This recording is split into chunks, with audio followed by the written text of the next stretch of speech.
Bonjour et bienvenue pour cette troisième vidéo du chapitre Succession des preuves indépendantes, schéma de Bernoulli, loi binomiale. Alors, grand 3, la loi binomiale, donc nous allons maintenant voir ce que c'est que cette loi, c'est aussi la loi du nombre de succès.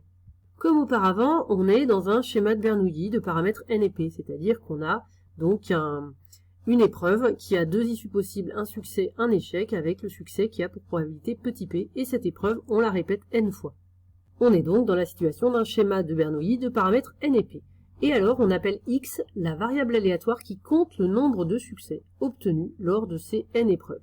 Eh bien, la loi de probabilité suivie par la variable aléatoire x est appelée loi binomiale de paramètres n et p, qu'on peut aussi appeler loi du nombre de succès, et on la note ainsi un b ronde avec n et p entre parenthèses.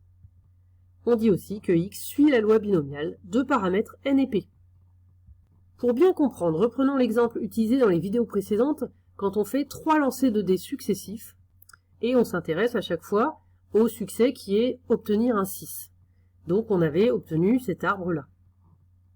À chaque fois, le succès est obtenir un 6, donc il y a probabilité 1 sixième, et de ne pas obtenir un 6, probabilité 5 sixième. Et on introduit donc la variable x à la variable aléatoire qui compte le nombre de succès. Donc finalement, ici, elle va compter combien de fois est-ce qu'on a obtenu 6 sur les 3 lancers.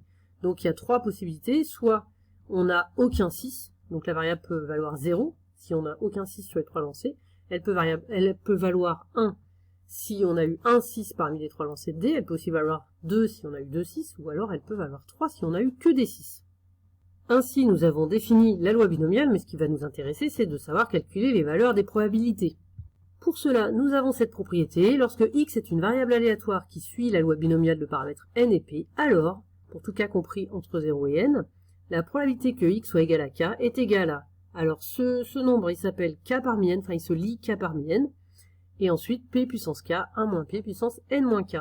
Et ce k parmi n, c'est le nombre de chemins qui conduit à k succès parmi les n possibles. Donc, et ce nombre est aussi appelé coefficient binomial. Voyons maintenant quelques valeurs de ce coefficient k parmi n. Alors, quel que soit n, 0 parmi n, c'est toujours égal à 1.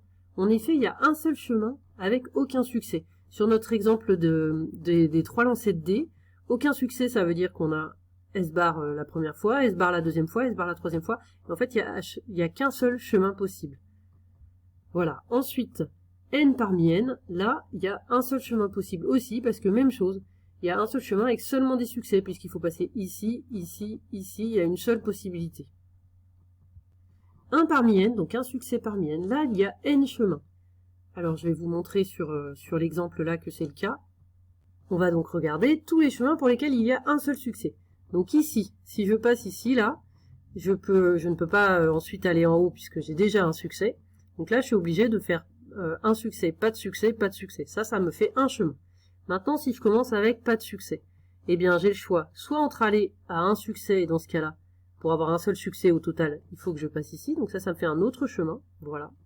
Ensuite, j'ai une autre possibilité, c'est d'avoir 2 fois de suite pas de succès, et la dernière fois un succès. Donc au final, j'ai 3 chemins possibles. Un là, voilà, un succès, 2 échecs, ou alors un ici, un succès, un échec, pardon, un succès, un échec, ou alors ici, 2 échecs et un succès. Donc j'ai 3 chemins possibles dans mon exemple. Or, 3, c'est bien la valeur de n ici, puisqu'on a répété 3 fois le lancer de dés. Alors là, pour le moment, nous ne verrons que ces valeurs-là, et dans un prochain chapitre, nous verrons comment calculer et utiliser ces coefficients.